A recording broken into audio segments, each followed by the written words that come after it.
I'll find them over time. There's no way to show it, but I'm gonna try for the rest of my life. 'Cause you are the best part of me, the side I hope everyone sees. The air that I breathe, I'm missing peace. Wasn't complete before you. 'Cause you are the best part.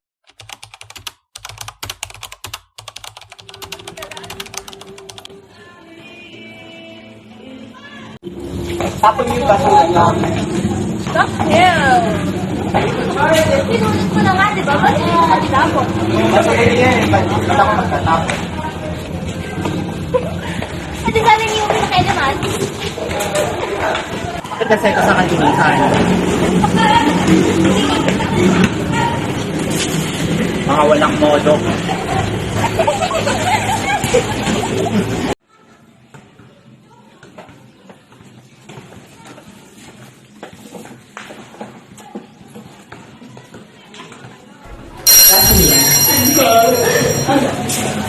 Hindi mo hindi pumasok.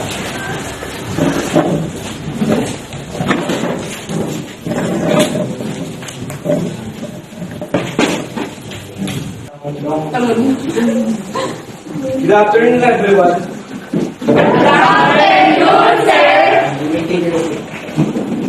Ang topic natin ngayon is about sa pagmamahal sa ating bansa. Ngayon, paano nyo ba may papakita ang pagmamahal nyo sa ating bansa? Anyone? Busy. Nagpapakita na rin ng pagmamahal sa ating bansa sa pamamagitan ng pagtangkilik ng sariling atin. Halimbawa, pagbili ng produktong Pinoy. Very good. Ano pa? Anyone? Okay. Sophia? Pagtulong sa gobyerno gaya ng pagpapalago ng ekonomiya sa ating bansa. Tama naman yung mga sagot nyo, wala namang mali. Pero bilang estudyante, paano nyo may papakita yung pagmamahal nyo sa ating bansa? Kasi yung mga sagot nyo na yun, hindi nyo pa mismo magagawa bilang estudyante kayo. So, paano nyo may papakita? Anyone? Okay, Tala. Paglilinis po sa kapaligiran. So yun, tamang-tama yung sinabi ni Tala na yun, tamang-tamang sagot niya. Ngayon, matanong ko kayo, class. Naglilinis ba talaga kayo o kabaliktaran yung ginagawa niya at nagkakalat pa kayo? So bang ginagawa niyo yung mga sinasabi niyo na yan? So, class, ipapaliwanag ko sa inyo ang kagandahan ng paglilinis. Kasi ito yung malaki yung ambag niya sa ating lipunan. Una-una sa turismo. Na ipapalago nito ang ating ekonomiya, na ipapataas niya yung ekonomiya ng ating bansa. Ang malinis na kapaligiran, nakakaakit siya ng mga turista upang pumasyal sa atin. At doon nagsisimula ang pagtaas ng ating ekonomiya. Isang malaking parte ng ekonomiya natin ang turista. Saka isa pa, class, ang paglilinis, nakakatulong din siya upang mabawasan yung mga baha. Paglilinis sa kanal, tapos ayun na nga, kung malinis yung kanal natin at marami tayong mga punong nakatanim, bukod siya maganda pang tignan, hindi pa bahain ang ating lugar. Saka isa pa, yung kinakain natin, kung hindi malinis ang kapaligiran, marumi yung mga kinakain natin gaya na sa may karagatan. Kung marumi ang katubigan at puro basura, wala na tayong makakain kasi tandaan nyo kung class. Ang pagpapakita ng pagmamahal sa bansa ay pagpapakita na rin ng pagmamahal mo sa sarili mo. Kasi, isipin nyo, makakagamit pa tayo ng mga gaya nito, na papel, wala nang punong matitira. Makakakain ba tayo ng masustansyang prutas kung may mga wala ng puno? Wala nang mga nagbubungag puno sa ating kagubatan. Kaya tandaan nyo, ang paglilinis, isang napakalaking parte sa ating buhay yan. Kasi nga, doon natin kinukuha yung malilinis at maayos natin ginagamit gaya ng mga damit, pagkain, paggawa ng tirahan. So, yun lang sana naliwanagan kayo sa topic natin. At mag-search na rin kayo bilang estudyante kung ano pa ba yung mga dapat nyo gawin na pakatulong sa ating bansa. Well, that's for today. Goodbye. Goodbye, sir. Ay, before that, ulit ko rin natin.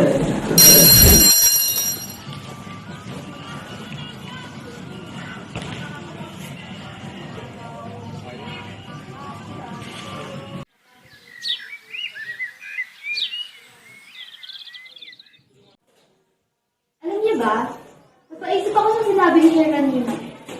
Parang makukonsensya ako kasi nagtapon tayo ng kalat sa daan. Oo. Di ba kanina bumibili tayo, tapos yung pinag-iinan natin, sinapon naman natin kung saan.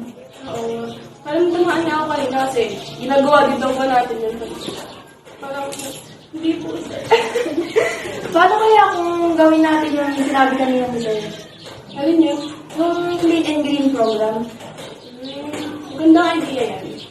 Ano kaya kung at makita kaya tayo tapos mag-release tayo na parang nagkakagawang gawa? Good. Sige. Ano oras? Nagatara na. Umuwi na tayo. Magpa-5 na pala.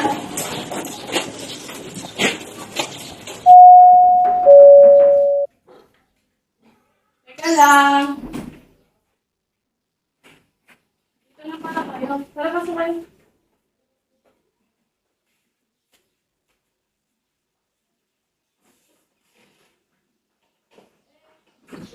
Besides sa ano, nag-research na kasi ko kanina dito. About sa... Ito yung sinasabi ko kanina, yung bago kayo dumating, nag-research na ako sa ano gagawin natin Clean and Green program. Para, ito na lang din susunod natin pagka yung anong gagawin, tsaka kung paano ito may improve. Tapos yung ano ang daily dito? Ito yung dito eh. What is Clean and Green program? Dito lang din tayo kukuha talaga. Yung mga benefits. Ano ba yung mga plano natin? Pag mag-release tayo, gano'n lang naman yung Clean and Green program. Hindi lang yung pagtupot sa pag-release yung target natin. Ano? Marami tayong goal. Tulad lang? Ako, may idea ako. Maaari tayong magtanim. Tanim. Ano naman, kasama mo ngayon sa Clean and Green program. Ang idea ko lang naman dito, yung makukuha natin kita sa pagtatanim, tsaka pagbebenta ng mga napulot nating bottles, gano'n, ibebenta natin sila, and then, i-donate natin sa orphanage. Para makakatulong din tayo sa gobyerno, para sa bayan natin. Ganun ang idea ko. Para naman may ambag tayo sa mundo, di ba? At tapos, ano pa ba ang gagawin natin? Ang sabi dito, how to implement a clean and green program. Magbabasa lang tayo dito pagka ano. Define leaders and goals. Parang ano lang, magkakawang gawa tayo, pero hindi tayo babayaran ng kahit ano. Parang yung makukuha lang natin is, ibigay lang talaga natin kahit wala tayong hinihingi kapalit. Para lang makatulong tayo sa ating bayan.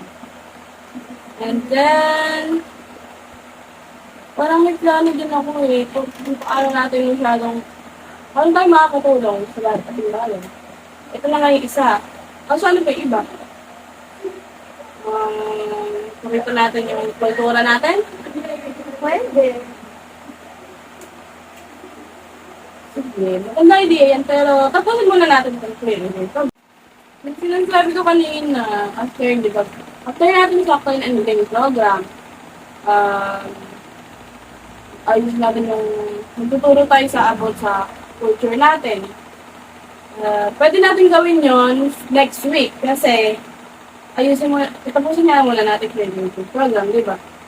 Tapos, habang after natin magtanim, turo lang natin habang hinihintay na mo ngayong mga pinanin natin. Ako, baka hindi ako makasama sa next week.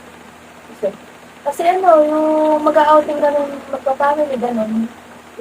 Alam mo na, madalas busy. Ibang sabihin, makakasama ka ba? Itry ko, pero makakasama din siguro.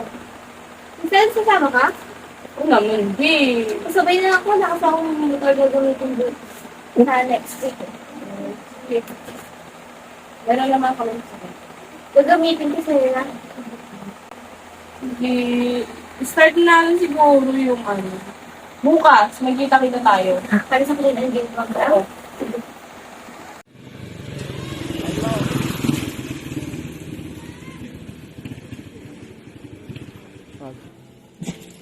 Dito na pala kayo. Oo nga, ay, kapagod! O, dala mo ba yung sako? Ito, nadala ko na. Saan muna natin mga kalat dito, sabi? Ano na yan? Ano, tara na. Ang init. Pero Maaga chili tayo. yan. Mga anak mo. Asan?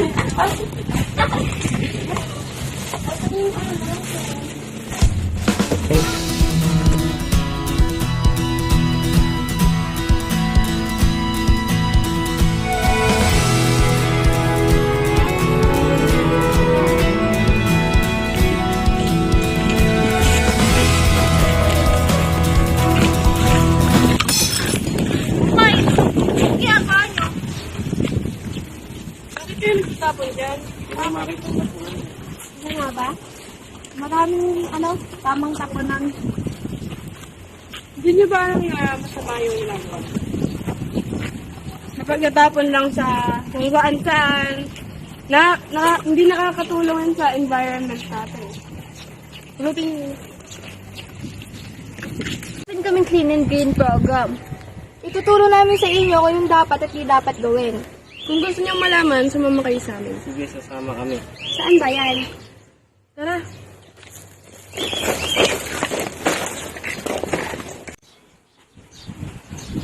Tara dito, dito kayo sa amin.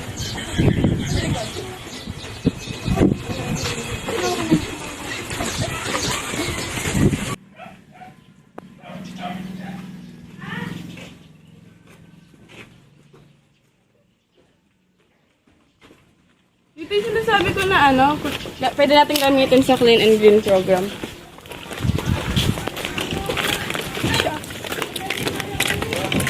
Dito yung sinasabi ko na na farm namin. Madami ng mga tanim dito, pwede na nadagdagan na lang natin para pagka Nasabi ko na rin kasi sa kila mama na pwede natin ibenta tong na to, yung tinanim nila, nadagdagan lang din natin, saka alagaan natin. Actually, after nating ma-harvest to, pwede nating ibenta. Yung mga mabibenta nating produkto, ibebenta natin yon and then i-donate natin sa mga charity. Ililikom natin yung pera para i-donate doon. Walang mapupunta sa atin na kahit ano. Tsaka meron din kaming isang naisip pa next week.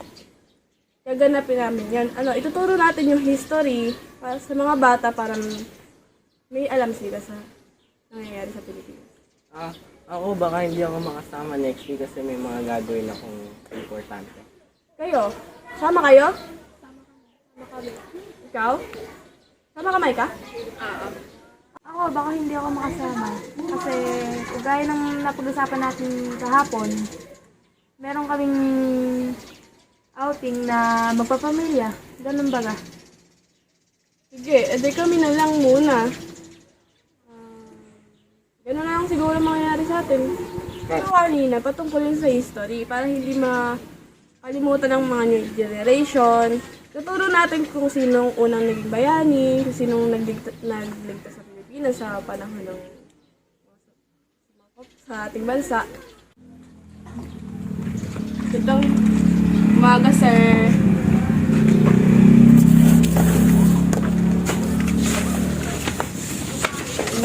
Gandang umaga, sir. Ay, magandang umaga.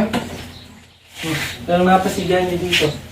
May gusto po sana kasi kaming gawin na gagather po kami, tuturo po namin yung history ng Pilipinas, kasaysayan po natin, yung naganap noon. Sa mga bata po. So, ba't kayo nandito nga? Gusto po sana namin kayong ayain para kayo ang magturo sa mga bata. What time ba or petsa? Kasi depende yan eh. Minsan may mga meeting kami sa school. Pwede po bukas. Anong oras? Bandang hapon po. Bandang hapon. Sige, chat-chat ko na lang kayo. Pero sigurado namang wala akong lakad nun eh. Ang ano, saan ba yung location nyo? Sa school ba natin or bahay-bahay lang? Bahay-bahay po. Ah, okay. Sige, sa kaninong bahay ba? Maghahanap pa po kami pero send na lang po namin detail sa inyo. Ah, sige, sige. Hindi sir. Sir, thank you po. Ah, sige. Thank you, ingat kayo. Hindi po sir. Salamat din.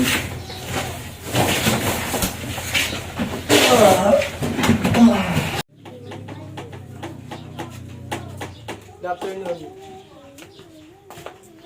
Good afternoon, sir. Ito na po yung mga bata na pwede natin turuan about sa story ng ating bansa.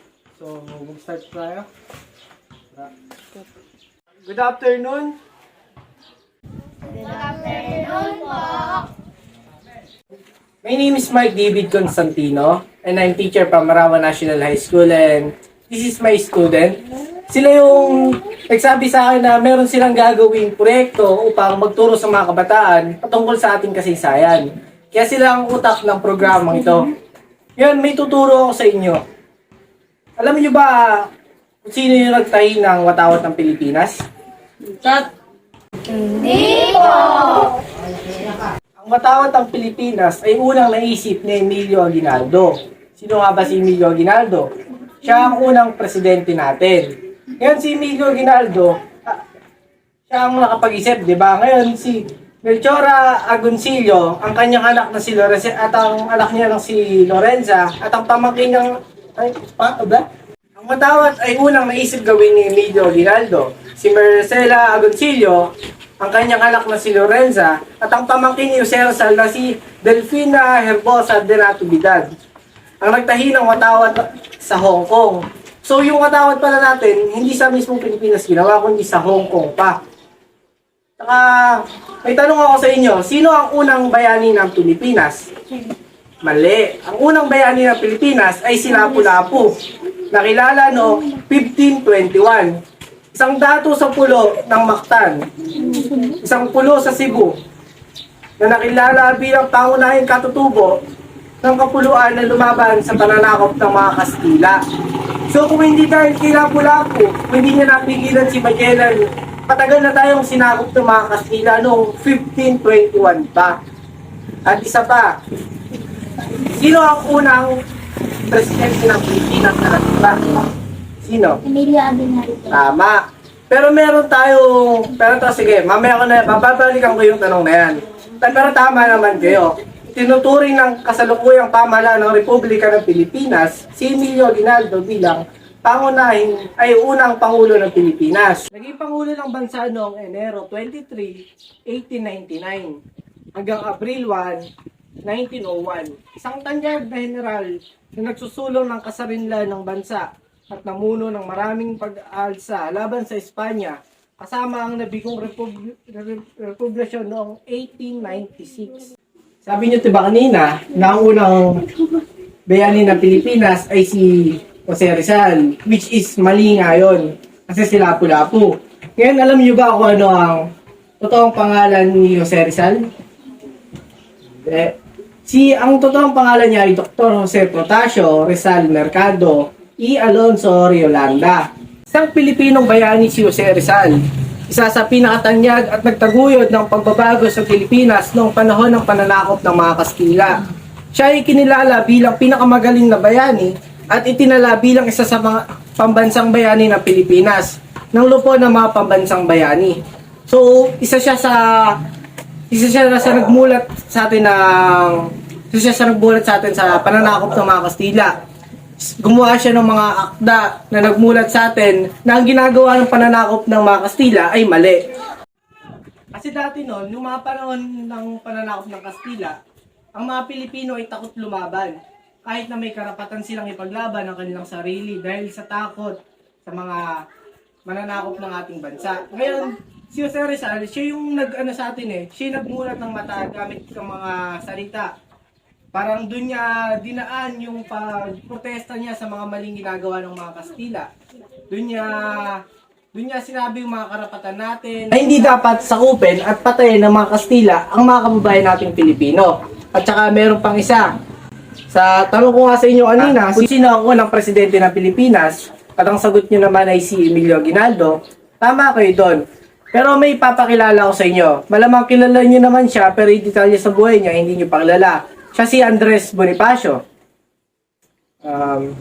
Siya ang nagtatag ng katipunan noong kinukutuban ng mga Pilipinong kontra Kastila na susupili ng mga mananakop ang mga samaang tulad ng La Liga Pilipina.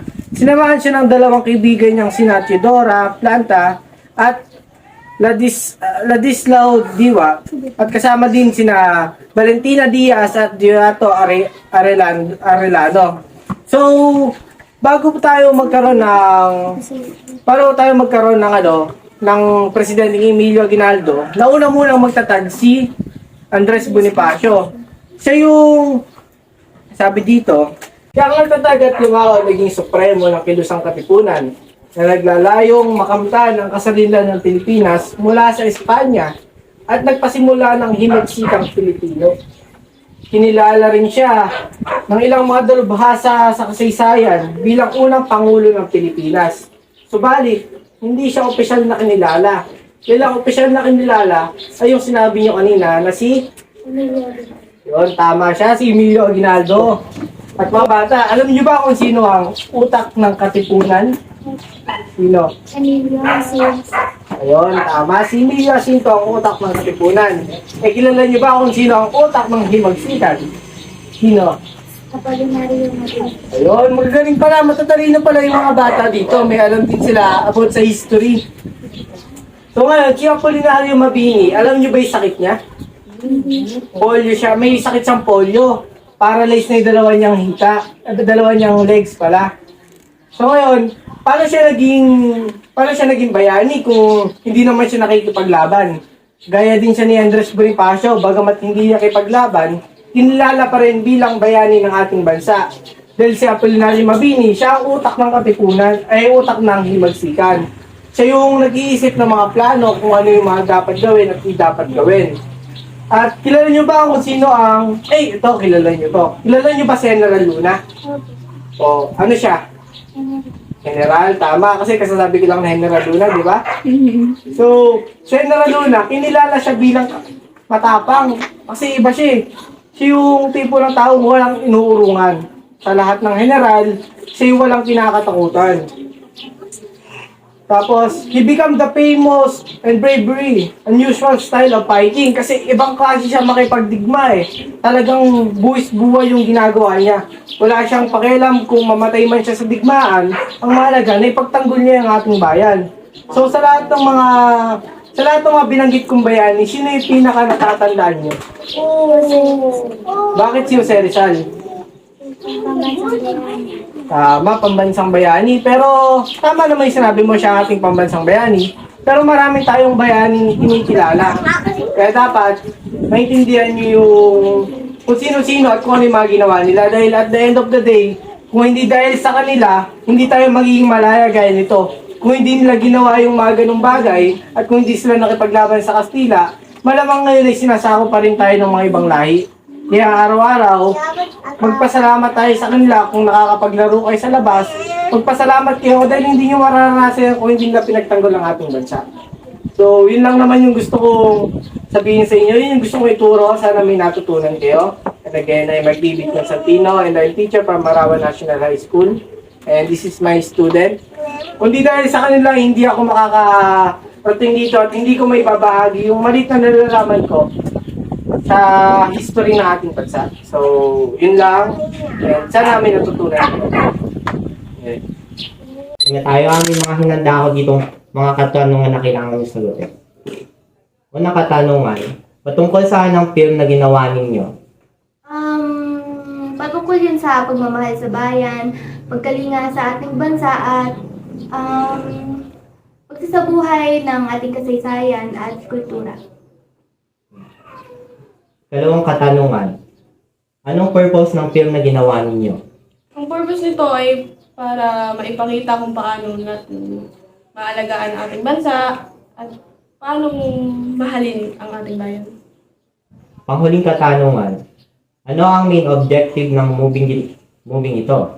Ang main objective naman ng film na ito ay para may promote namin sa mga kabataan kung ano yung mga dapat nilang gawin. Sa film na nakapaloob dun sa film na kung ano yung mga pwede nilang gawin as a teenager na pwede nilang gawin upang may pakita ang pagmamahal sa ating bayan. Ang ano nito ay para may encourage yung mga kabataan na gayahin kung ano nga ba yung ginagawa namin sa film. Ano yun. Kaya abangan nyo yun. Lalabas na din. Malapit na. Now show Bye!